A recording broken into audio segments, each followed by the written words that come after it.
On MythBusters, a Titanic-sized legend. Will a sinking ship suck you down as it goes under? The speed of descent was just like whoosh.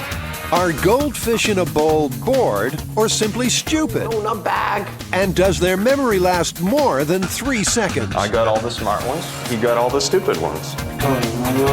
Don't blame me, I'm only the trombone player. A musical myth with highly explosive results. It did hit him. Earth's on fire. Who are the MythBusters? Am I missing an eyebrow? Adam Savage. I always enjoyed seeing Adam in pain.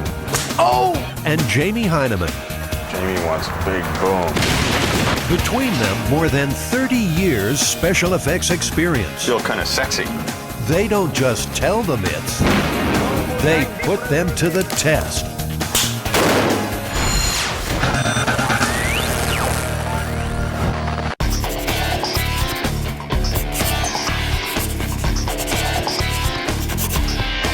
Well, there's a myth that says that if you're on a ship when it's sinking, it'll suck you down with it. You're telling me this thing, when it goes down, I'm gonna go down with it because it's gonna suck me down? Yeah. A sinking ship is every sailor's worst nightmare. Take this deliberate sinking in Canada. It graphically illustrates the force created when a large ship goes under. Heather Joseph Witham studies folklore, including harsh tales of the sea. The idea is that if there's a large ship that's going to be sinking, the passengers need to get as far away from the ship as they possibly can, because the ship will go down in the water and a tremendous suction will be created, and it will draw anyone and anything down with it. When the Titanic went down, we have numerous accounts of people who were swimming or who were on lifeboats, and they all said, our lives were saved because we had some strong men rowing the boat and we got far away from the suction of the boat sinking. Well, Jamie, what are we gonna test for this? What are the prevailing theories behind a boat sucking you down? Well, apparently there are 3. And the first one is that air that mixes in with the water as it rushes up from the boat makes the water less dense. And so it's like you're gonna fall through the water quicker that way. The second theory is that the cavities in the ship will create an area for the water to rush in, and that'll pull you into the ship. And then the third one is that the ship moving through the water rapidly towards the bottom will create a vortex above it, kind of like drafting behind a truck when it's on the highway. Well, you know, all those 3 theories seem to me simple enough to actually test in the shop. I think I could build a small water rig with a bubbler and some weights and some small boats, and we could see all 3 of these theories right in their shop. Yeah, but, you know, I still think we need a real boat. People aren't going to get it unless we do it with a real boat. Until they find a suitable boat, Adam sets out to test the vortex and bubble density theories on a small scale. Well, what I made is a miniature bubbling rig, and we're trying to show whether or not the ship produces lots of bubbles, and the bubbles lower the density of the water and people sink, whereas normally they'd float, or whether it creates a vortex that pulls things in after it. But Adam soon runs into some fundamental problems. This would be the Titanic. This is a lead weight. It's pretty darn heavy. And let's say that is our person right there. Are we ready?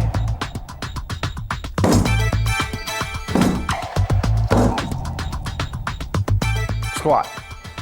Nothing. To make this work, Adam has to rethink his ratios of weight, density, and buoyancy. Time to think big. Adam is building a rig 4 feet square by 10 feet high. They will then attach an electric winch and guide wires to hold a special box that will simulate the action of a sinking boat. So right now I'm actually just finishing up the PVC matrix that will be our bubbler, and hopefully it'll provide us with a really attractive stream of bubbles. Then I'm going to make a panel for the top of this box, which has a hole in it, so that not only can we test what happens when you drop a weight in water, but when you drop a weight with an air gap in it, we can see what happens. We're going to fill this with 25-pound barbell weights. Meanwhile, the search for the ideal sinkable boat begins among the marinas of Embarcadero Cove in Oakland, California. This hunt won't be easy. The boat they need must sink effortlessly. Any vessel too buoyant will be a problem. There we go. The boat was a piece of junk, which doesn't make me feel too bad about sinking it. For a boat this size, it's actually got a fair amount of volume, which is what we need. It'd be a perfect boat for us, except for the fact that it's wood, and I don't think it'll go down too quick, because wood typically floats. We're looking for the largest boat that we can afford to sink quickly, and that, by my mind, would have to be a steel boat. A heavy steel tugboat catches their eye, but it quickly becomes obvious that this old hulk is way beyond their needs. I think this boat is so perfect for our Titanic rig, it would make me cry if we were able to get it.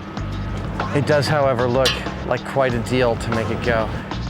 So, testing the myth of the Titanic will have to wait.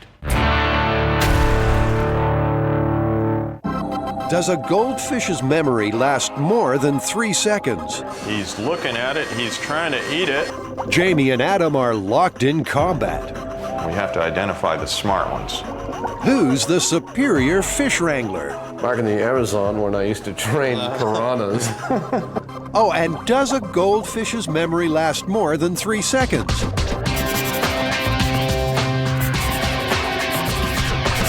This myth's a pretty laid-back one, huh, Jamie?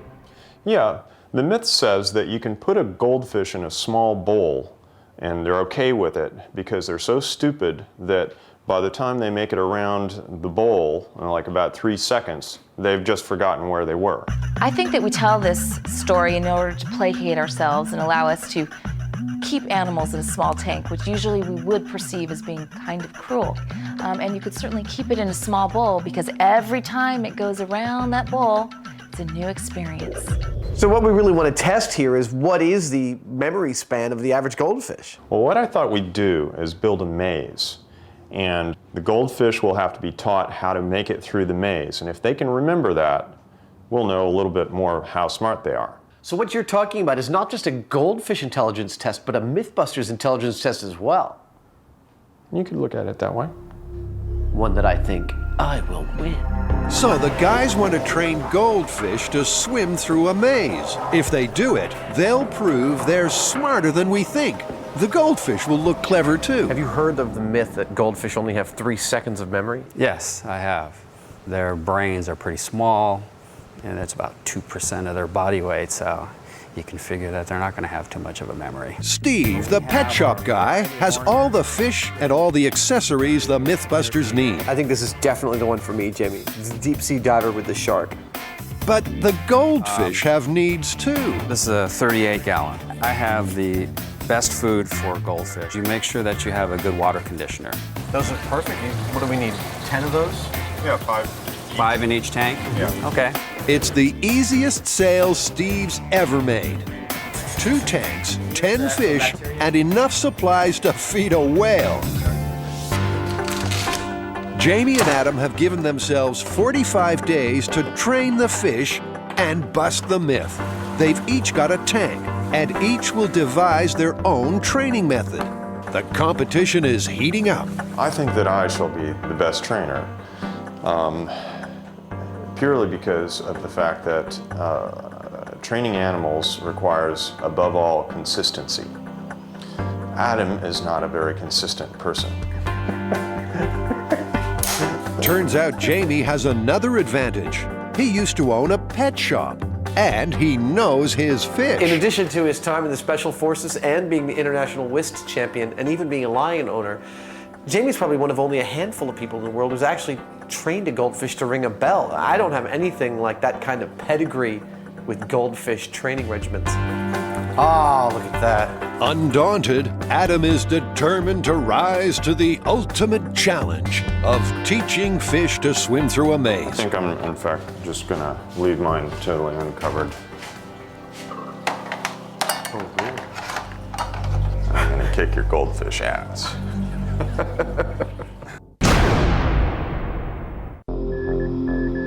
Meanwhile, to test if a deadly vortex forms around a sinking ship, Encinal High School in Alameda agrees to host the MythBusters mid-size experiment. You'll have to walk The it. school's diving pool, at 12 feet deep, is ideal for the new rig. Oh, it's a beautiful story. The plan is to see what specific forces are in play when a ship sinks. At this point, I really don't know what's going to happen with this. You know, my impression is that if you're floating above a boat as it's going down, it's not really going to pull you down. Jamie's pessimistic about the vortex theory, but he's open to the bubbles creating lower density. I don't know whether it's going to buoy you up because of all the bubbles going up, or whether the bubbles will make the water in that area less dense, will make it go down. It'll be interesting to see. This is lead shot. Water density is the key, so they've made a hydrometer, a simple flotation device that measures the specific gravity or density of a liquid. We will see how much the density of the water changes by how far this goes up and down when the water is aerated. That's perfect. Experiment 1, the bubble test. A compressor will supply air to Adam's PVC bubble matrix. Okay, I'm going. All right, I'm gonna watch it. Oh, that looks cool from here.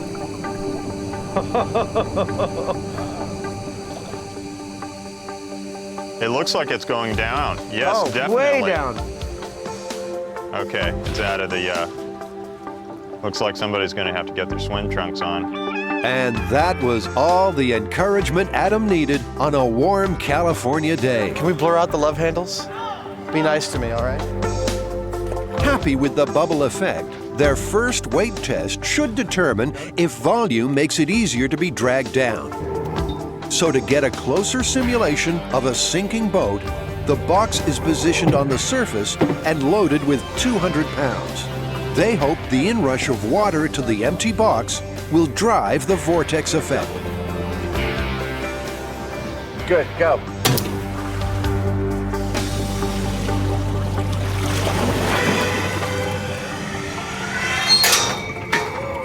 Wow. I pulled it down. That was intense. I didn't realize that the result would be so marked. When I'm in the water, as the weight releases, I can definitely feel it pushing this cushion of water out around it as it's plummeting.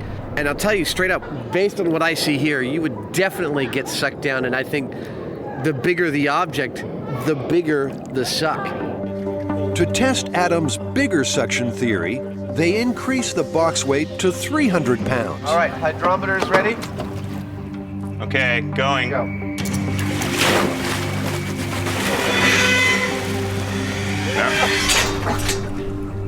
Nice sound.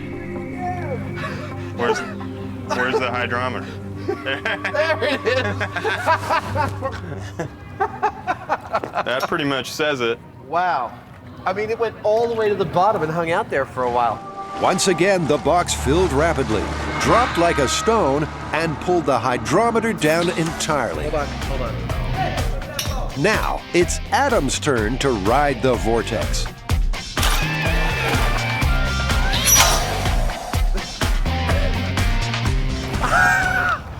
Okay, ow, first of all. Second of all, you can feel yourself in the vortex as you're going down.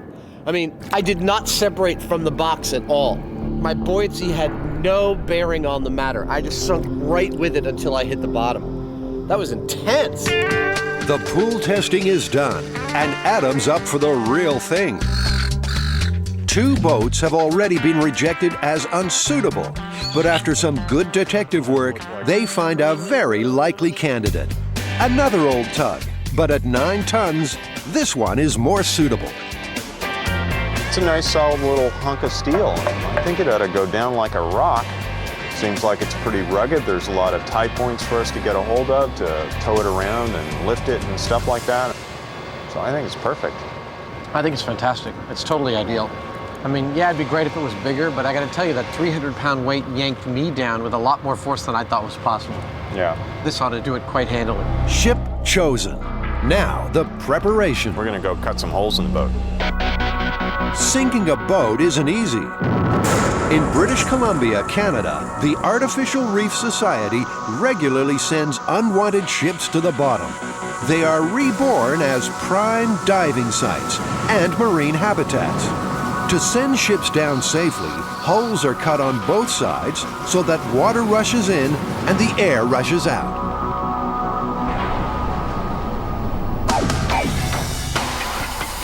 Jamie and Adam may need to scuttle their boat several times, so holes will be cut below the waterline that can be re-plugged. What we have are some large threaded fittings which we're going to weld into the holes that we cut in the boat, and we'll simply unscrew them to let water in. Unnecessary holes are sealed so the boat can be towed. To avoid polluting the bay, loose rust and other debris is cleaned off. And they have a solid plan for bringing the boat back up again. What we have is a cable harness which we've had constructed to spec based on the weight of the boat. And it will have 4 lines on it going to a central point on the cable that the crane pulls up. When we want to bring the boat back up, then I will have to go down in scuba gear and reattach the rear 2 lines manually when the boat is on the bottom, and then we'll pull it back up with the crane. A quick name change and Titanic is ready for launching. But no one told them changing a boat's name is bad luck. So this is the moment of truth. We get to see if the valves we welded in actually work, or if the boat sinks right off the pier. My boat is that it doesn't sink.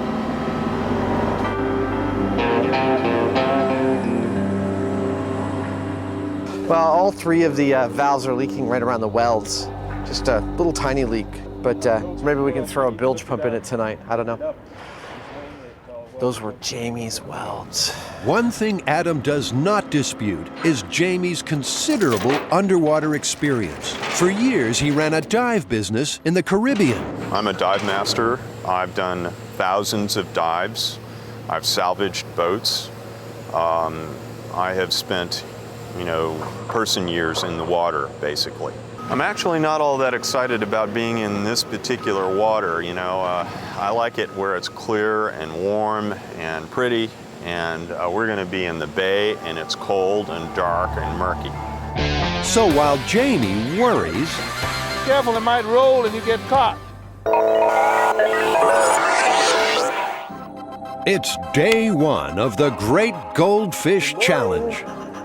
How's it going? Jamie and Adam are trying to bust the myth that goldfish only have a 3-second memory by training them to swim through a simple maze. But this challenge has already transcended the myth. It's a battle for bragging rights. The boys each have their own tank and fish and are vying to prove they're the better trainer.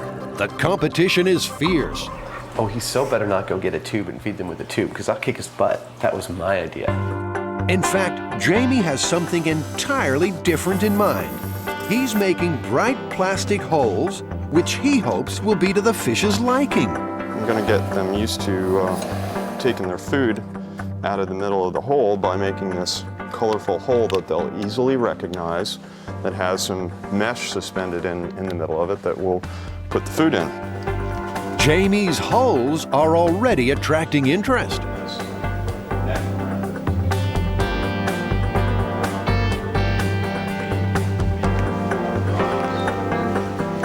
But will the fish be as attracted to the holes as Adam is? You're going to saw one come down out of the hole. Maybe they'll start to look around and eventually find it. There we go. You're looking at it. He's looking at it. He's trying to eat it. Oh my God, he's taking the bait, almost. We have to identify the smart ones. School is in for Adam too. He's trying to be the goldfish, to understand their needs. He has an idea.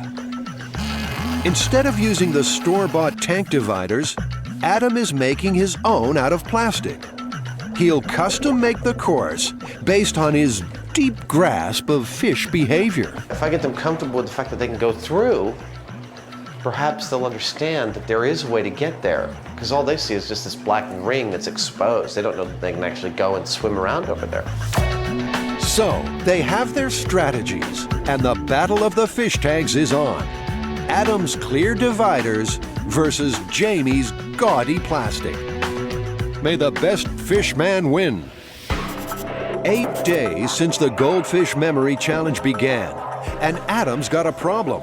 Or rather, his fish do. It smells. Oh no! Oh no! I've got a dead fish. Oh. It's okay, something's going on. I don't like this whole thing. I'm going to call the pet store. I'm going to replace the water completely. Jamie's water is clearer. Mine's really, really foggy. The thing is the tank is really foggy, and then last night, one of the goldfish died. Okay. Turns out the filter hasn't removed the ammonia in the water created by the fish waste. A tank that's working correctly has a certain amount of bacteria that's grown in the filter that processes the ammonia. It actually takes like 4 to 8 weeks for it to fully take effect. Given everything is going so swimmingly in Jamie's tank, perhaps Adam's solid plastic dividers are messing with the filter. Whatever the cause, 8 weeks is time Adam just doesn't have. I'm trying to train them, but it turns out I'm just trying to keep them alive.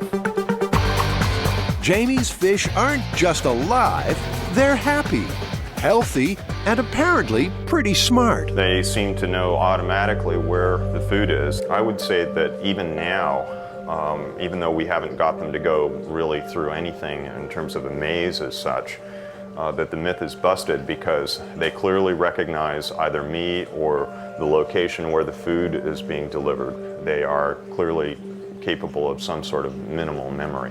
I think the myth that goldfish are easy to maintain and hardy fish has also been busted. There are 3 weeks left in this challenge. Adam has a lot of ground to make up. Oh look, they're even growing little Jamie mustaches now. They're like, oh, thanks for the food every morning.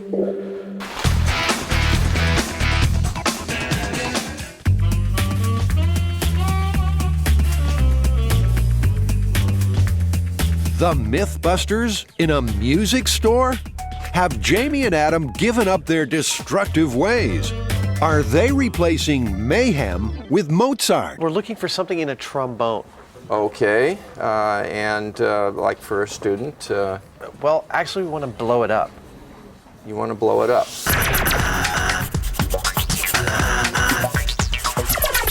So, Hayden, now we've got one to bust with a musical theme. Yes, we have a trombonist in an orchestra that was playing the 1812 overture.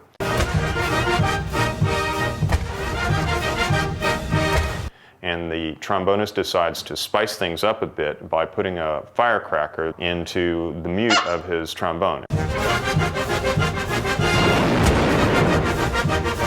He sets it off, intending to shoot the mute out over the audience.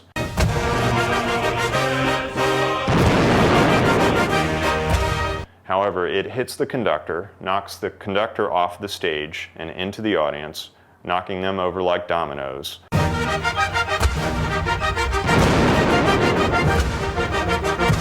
Blows the bell of the trombone wide open, shoots the slide out, hitting the second violinist, I believe, and burns his lips.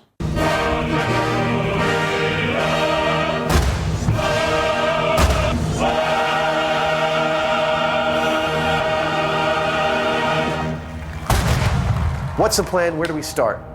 Well, we're not going to be able to do anything without some trombones. And so, to the music store. Okay, well, maybe we'll look at some used trombones. Follow me. Down in the Best Music basement, there's a band of merry men conducting repairs. It seems music does not always soothe the savage beast. We've had an instrument that an angry girlfriend took her anger out on, and this was a Selmer Paris saxophone originally. A sax scandal for sure.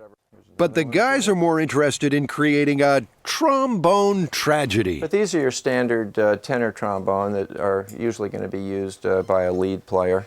I think the low end of the spectrum is exactly where we are. We don't want to remove anything nicely playable from the world. We'd rather just take a junker and put it out of its misery. I suppose they'll all blow up about the same. The trombones are selected for their final curtain.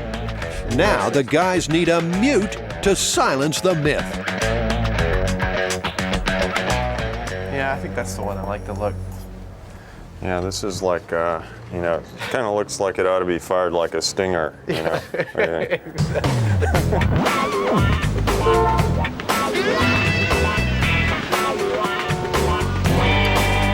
Back at the workshop, Buster the crash test dummy is being readied for his next indignity. This time, he'll play the conductor hit by the mute. That's if he can stand up. Let's see how you're standing up. Hold my hand. One standing crash test dummy, actually technically in the industry known as a pedestrian dummy. There'll be nothing pedestrian about the explosion if Jamie has his way. He's grinding up the fuel used in model rockets to help give the mute a lift. I made a long tube, and we made it so that it inserts like so into the mute, and I believe this will actually propel this thing pretty good like a rocket. Understandably, none of the local concert halls were enthusiastic about having the MythBusters come and blow up trombones. Instead, the guys have set up their own, safer theater. He's pretty floppy. It's like trying to get a dead guy to stand up. Once again, Buster will take center stage, though it seems the limelight is losing its appeal. It was a bold bid for freedom, but Buster will have to face the one trombone firing squad. Expert pyrotechnician Jack Morocco will be helping with this special performance. Just another day of blowing something up. For the first attempt, they'll be using a lethal variety of Chinese fireworks. This is one of those myths that has a whole sequence of events that have to go off like clockwork for this to be replicated accurately. Remember, this story is about a musician with an explosive in his trombone who apparently blew over the conductor during the 1812 overture. I think it's going to be a nice loud bang. I think it's going to destroy the mute right off. I don't think nearly anything that we're going to be able to do is actually going to get the mute to Buster. Continuity's good. All right. Is everyone behind the barrier? For safety, they'll set the charge off remotely from behind Lexan blast screens. All right, we're all rolling. Here we go. Give us a countdown. In 3, 2, 1.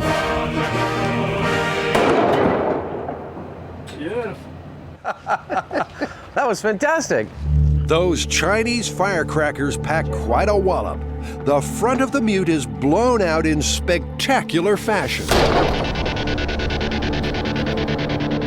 Did that hit him in the chest? Yes, it did. Smacked him head on, looked like to me. It blew the front right off of our mute and smacked into the music stand, knocking it over, and it hit Buster. Might well have knocked Buster over if it hadn't hit the music stand first. The horn doesn't seem to have received any abuse at all. I mean, the mute's actually been pushed out wherever it was contacting the horn. It was really hard to get out. And actually, also contrary to the myth, the slide did not move either. So, only part of the myth is working, and the guys are really hoping for more trombone bang for their buck. Feel like doing it again? Sure, why not? You know, it's when you get really excited that I get really nervous. Is if you could calm down just a little bit.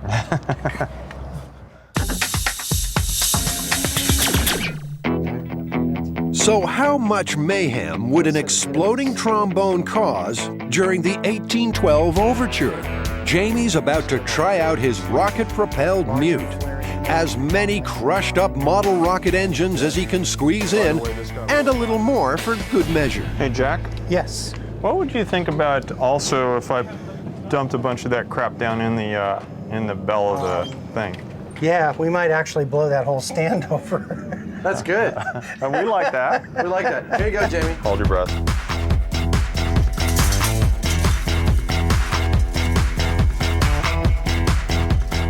So how much is in here? It goes all the way to the tip. So it's 6 rocket engines. Got a regular Panzerfaust here. Jack is torn between caution and the myth-busting credo of detonate first, ask questions later. Well, I sure hope we don't fly beyond our limits here.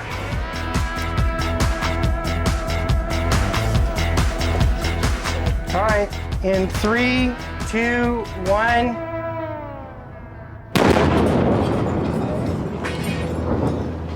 Whoops. Well, it didn't go anywhere. That is We'll be gunpowder. using that trombone.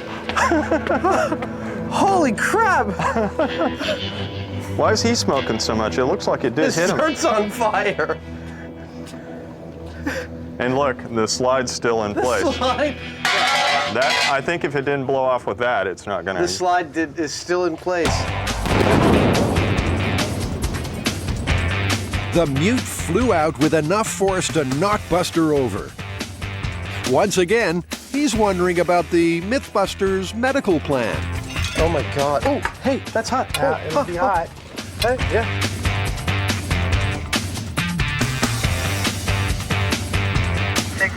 And the police, well, they just want to know what the heck is going on. Have you got your permit handy? Believe it or not, in its wisdom, the city of San Francisco has given the MythBusters a license to wreak exactly this sort of havoc. I think any day when we do something that brings the cops flocking to us, but then they have to let us continue doing what we're doing, is the perfect MythBusters day. But it seems this myth isn't perfect. Buster didn't fall back into the audience, and the trombone just won't play ball. It didn't even remotely peel off the bell, like peel it back like a banana, like the myth says. And what we had was more powerful than any firecracker. Yeah. In fact, it's even more powerful than they thought. There's trombone shrapnel everywhere. So these pieces right here bounced off the Lexan. There's a piece over there, and a piece over there. Right there behind you. And I heard that it felt them ricochet off the Lexan. Yeah. So Buster isn't the only one in danger here. But they'll try once more to recreate the myth. Jack's reloading a new trombone with even more powder. Ready to fire in 3, 2, 1.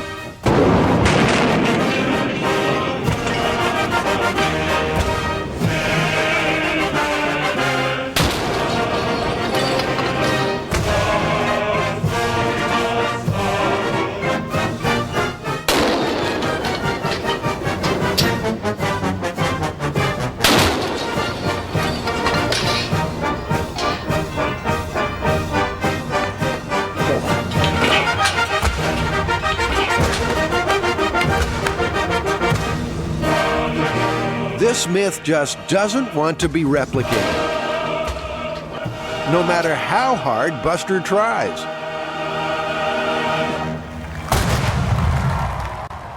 That's like some kind of modern art. And the slide did not leave the trombone. We have taken this myth absolutely to pieces. This is another rarity for us. Every aspect of it is completely impossible. Hey, it still makes noise. The rest just didn't happen. This musical myth has had its swan song. So the spirit of the myth is kind of there, but I'd say overall the myth is busted. I'd say we did the best we could with it, and yeah, it's absolutely busted.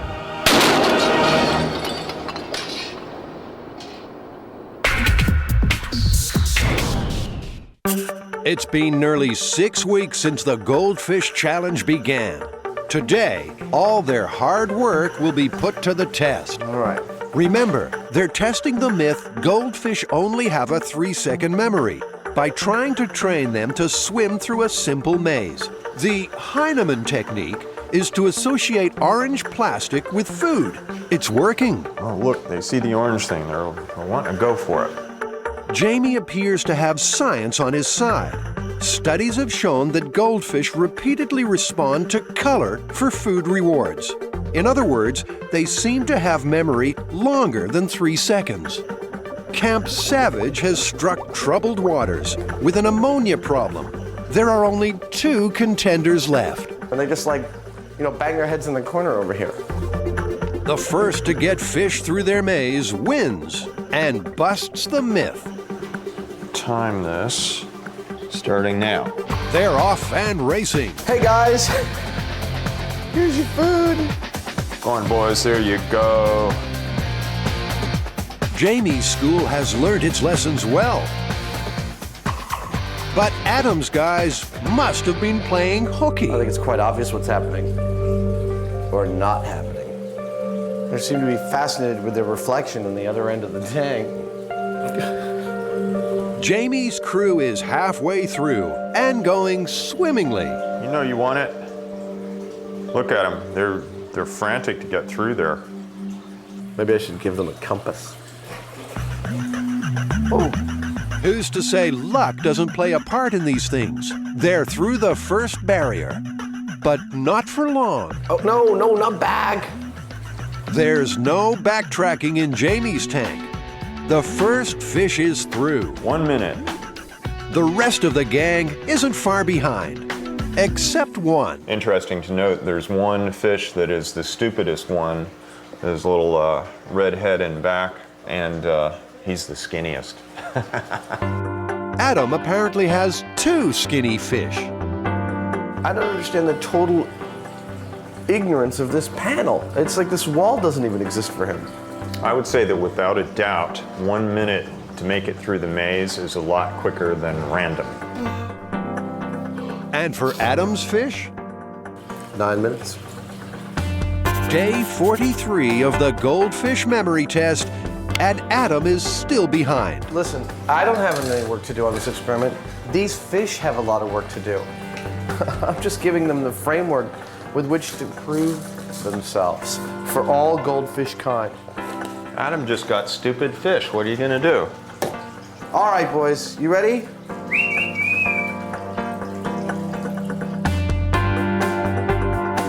Meanwhile, Jamie's A students are lining up at the gate. They're looking perky this morning. He's going for it. The starting gun has sounded. Jamie's looking to go under 60 seconds. Oh. Yay, that was, let's see, 25 seconds. It's a record. They were like, definitely, way to go, guys. Mine are eating their own poo. Well, they seem healthy for all that.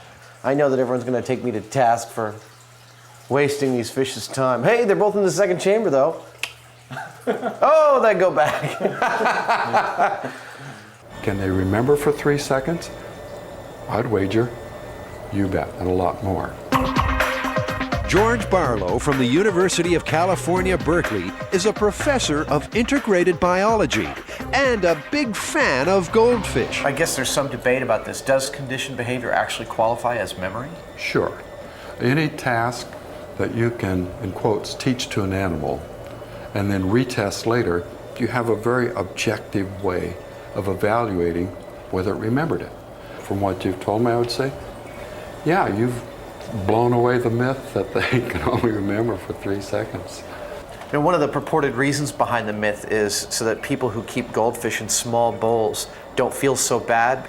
Do you think that it's actually cruel to keep goldfish in a bowl like that? Well, we'll never know. Adolf Hitler thought it was cruel to keep goldfish in a bowl because there was no corner for them in which to hide, and had a law made prohibiting the use of bowls for goldfish. But I think in general, just an awful lot of fish kept in aquaria are bored. Okay, guys. Are you awake this morning? Jamie is confident his fish are drawing on all their memory cells. It's the final day, day 45. Will they find their food faster? Okay, let's go. All right, timer's starting. There we go. We're going through 1. Now go back through. Oh, they're looking like they're gonna do it. 20 seconds. Oh, they've lost the record. 25 seconds. There we go. Almost. 35 seconds. Come on, handsome. Here it comes. There we go. Not bad at all. 40 seconds. I think that, judging by what I'm seeing, that's probably the threshold, plus or minus 30 seconds to get through. And 30 seconds, I think, is pretty good to make it through 4 holes. It's clear that they've learned, and it's clear that they do, in fact, have a memory longer than 3 seconds. Absolutely. I mean, I'm impressed how fast that is. You know, my fish, on average, sort of randomly take between like 3 and 20 minutes to get to their food. I mean, you guys definitely know what's going on. Myth busted. Thanks, Adam. All right. Good night, fish. See, it's that kind of behavior that screwed him up. It's like, good night, fish. Yeah, that helps. Bang, bang, bang. They don't need to be trained anymore.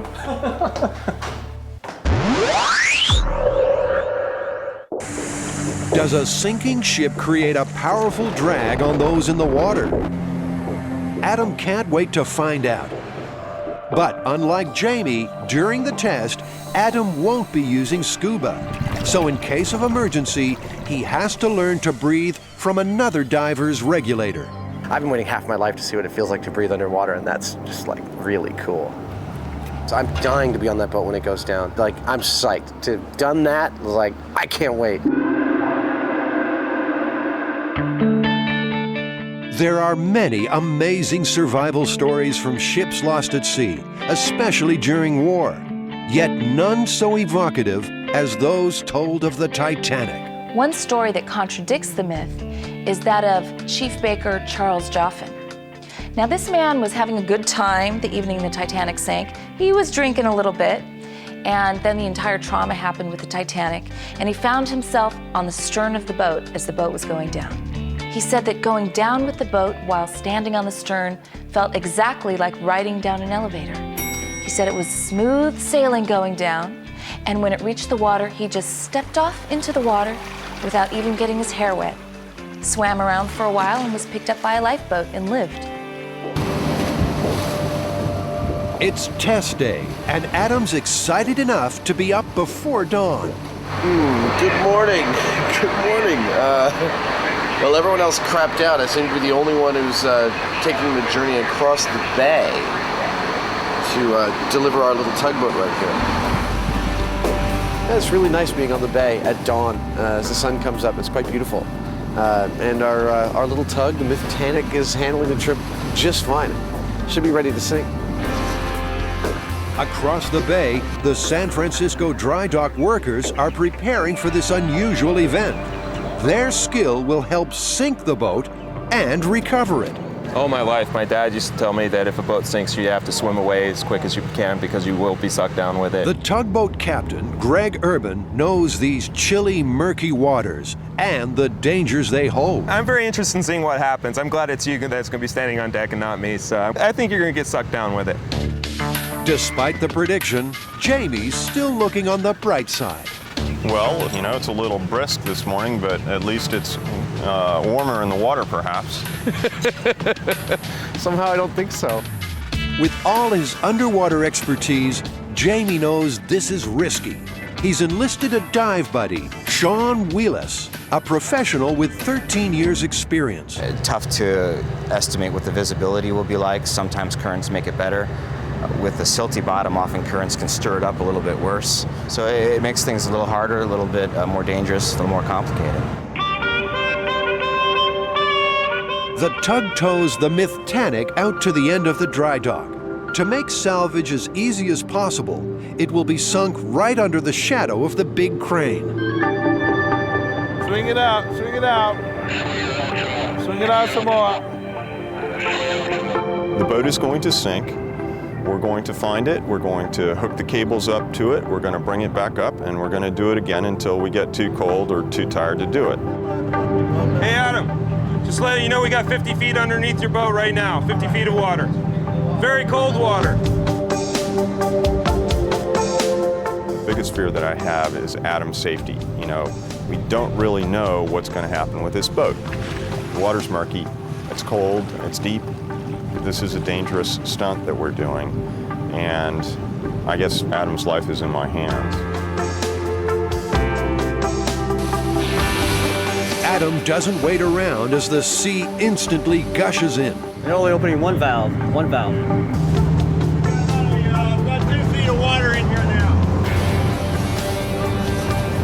The main job now is keeping the sinking ship in reach of the crane. Another bump, you guys, so hold on. The tug gives the Titanic a gentle nudge into position. 2 feet away. All right, you're bumping. All right, it's going down, bro, it's going down. Surprised by the sea's rapid inflow, Adam bails out early and misses his chance. Time to reflect and rethink the strategy. Know where it is. The speed of descent was just like whoosh. I mean, my job, I know, was to stay with the boat and feel the suction. But I swear to God, standing on there, my body just goes, move that way, not that way. Survival kicked in at a critical moment. While Adam ponders his next brush with death, Jamie and Sean work 40 feet down in the dark for 30 minutes to reattach the salvage lines. Question is, are they game for take 2? Are you insinuating that I might not have the cojones to follow through on this job? I know you've got the cojones to do it. I'm only saying. Then what's the question? All right. I don't really want to. I don't think that we're going to see anything different than what we already saw with that boat. You know, for us to get in that sweet spot might take us a half a dozen tries, and all it represents to me is a lot of work. But if you want to do it, I'm game. I just, you know, it was hard. Yeah. It's a difficult decision to scuttle the boat again, but they need a result. They resolve to do it with the cables in place, but slackened. We've seen what the boat does. It's nothing that scary. I feel pretty good about lowering it on with the cables still attached this time, because they're so heavy, they just go down into the water. Okay, hold on to that end back there. This will be their last attempt to tackle the old Titanic myth. Would someone in the water be pulled down with the ship? You guys watch out for the cable. Don't get tangled up on the cable. Okay, be careful, it might roll and you get caught. It's gonna roll, guys. Be careful.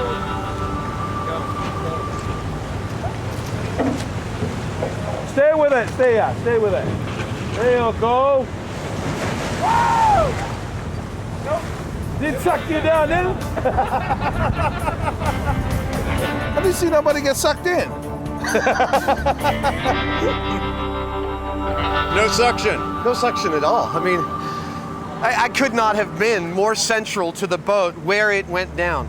I sat on it, the entire boat just dropped underneath me, and I hit the water, my neck hit the water, and I never went any lower. And what did I say? Once again, Heinemann, you were absolutely right about how the boat sank. So I say let's get this puppy back up and call it a day. I need a drink. So no vortex with the Titanic. But how do they explain the dramatic tests in the swimming pool? In our test, we used like 300 pounds, and it went right down really quickly. The boat's not built like that. It's a lot larger surface area. It didn't go down that fast. Well, you know, Jamie, I'm going to go out on a limb here and say there is no effect. That myth is busted. Yeah, I'd agree. You know, I was right there too. I didn't feel it. I didn't see it. Didn't happen. You know, and with all the rigging and stuff that are on a normal ship, there are some very good reasons to swim away from a boat that's going down. It could pull you down, you get caught in the rigging, but none of them involve suction. And I know our boat wasn't as big as one of these, but with a 9-ton boat, I think you would have felt something. I'd agree.